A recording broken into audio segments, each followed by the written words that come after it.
નમસ્કાર, જે પણ મિત્રો ટાટ હાયર સેકન્ડરી મુખ્ય પરીક્ષા આપવાના છે એમના માટે એક રાજ્ય પરીક્ષા બોર્ડે એક અપડેટ આપી છે, એક નોટિફિકેશન બહાર પાડ્યું છે, જેમાં મુખ્ય પરીક્ષાના માળખામાં થોડોક ફેરફાર કર્યો છે.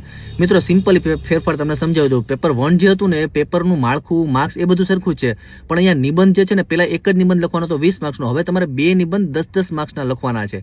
એટલે કે થોડો સમય ઘટશે ને થોડી પ્રેક્ટિસ વધારે કરવી પડશે. બાકી જે ચર્ચાપત્રો છે, સંક્ષેપીકરણ છે, પત્રલેખન એ બધા ડબલ જ લખવાના છે. એટલે બાકીનું બધું એમ યથાવત છે. સેમ વસ્તુ પેપર 2 માં થઈ છે. પેપર 2 માં જે પદ્ધતિશાસ્ત્ર પેલા 20 માર્ક્સનું હતું ને એનું વેઇટેજ 25% કરી દીધું છે. એટલે કે 25 માર્ક્સનું અંદાજિત પદ્ધતિશાસ્ત્ર હશે ને બાકી કન્ટેન્ટ હશે.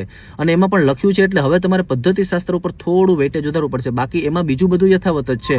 એની અંદર જે 3 કલાકનો સમય છે અને જે 100 માર્ક્સ છે એ બધું યથાવત છે. તો આ બે ફેરફાર થયા છે. તો જે પણ મિત્રો આ HS ની મુખ્ય પરીક્ષા આપવાના છે ને એમના સુધી આ રીલને શેર કરી દેજો. અને આ જ ફેરફાર મને એવું લાગે છે કે ટાટ સેકન્ડરીમાં પણ તમને જોવા મળશે. અને બાકી તમે અમારી સાથે જોડાઈને આ ટાટ SHS ની મુખ્ય પરીક્ષાની તૈયારી કરવા માંગતો હોય તો આપણે બેચની અંદર હજી પણ એડમિશન શરૂ છે. તો જે પણ મિત્રો ટાટ SHS આપે છે ને એમના સુધી આ રીલને અવશ્ય શેર કરી દેજો. Thank you.